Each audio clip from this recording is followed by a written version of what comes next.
Guys, আপনাদেরকে দেখাই আমার কলিগদের কিছু প্রতিভা, যে প্রতিভাগুলো টেবিলে আনাচে কানাচে লুকিয়ে থাকে। দেখতে থাকুন।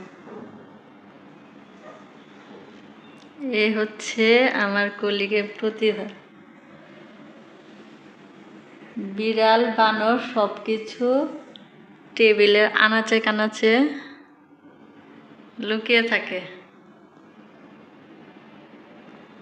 দারুণ না? আপনাদের আরও একটা জিনিস দেখাই।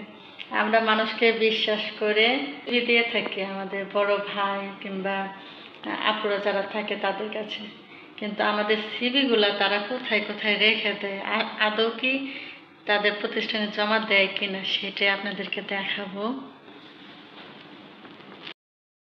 হ্যাঁ, দেখেন একটা সিভি পড়ে আছে, তা আবার কোথায়? এই টেবিলের নিচে সিভি পড়ে আছে।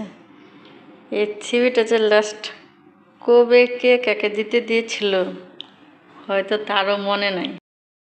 গাইস, এইরকম সিভি যে আমি কত মানুষকে দিয়েছি, তার মানে তারাও এরকম করেই কোথাও হয়তো ফেলে রেখেছে, টেবিলের নিচে কিংবা চিপায় চাপায়, যার জন্য আজ পর্যন্ত কোনো হসপিটাল কোম্পানি কেউ আমাকে এখন পর্যন্ত ডাকে নাই।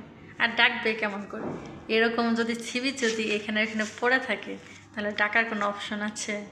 কিন্তু আমার মনে হয় এই কাজগুলো না করলেও পারে। আর হয়তো এটা বলে দিবে যে আমার এখানে ভ্যাকেন্সি খালি নাই, তো তুমি অন্য কোথাও দেখো, তাহলেও কিন্তু হয়। এটা না করে যে সিপি পাঠায় দাও আমি ড্রপ করে দেব, এটা বলার কি দরকার আছে?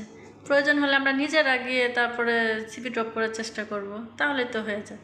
শুধু শুধু মানুষের ইমোশন নিয়ে খেলা হচ্ছে এগুলো। তাই সবার কাছে আমার একটাই অনুরোধ, কেউ যদি কারো কোনো কাজ করে দিতে না পারেন, দয়া করে কখনো বলবেন না যে দাও তুমি তোমার, বলবেন না যে তোমার সিভিটা আমাকে পাঠিয়ে দাও, আমি ড্রপ করে দেওয়ার চেষ্টা করব। কারণ আমরা অনেক আশা নিয়ে থাকি যাদেরকে সিভিগুলো পাঠাই, যে হয়তো তিনি ড্রপ করে দেবে আর আমাদের সেখান থেকে ডাকবে ভাইবার জন্য, আমরা পরীক্ষা দিলে সেই জবটা পেয়ে যাব।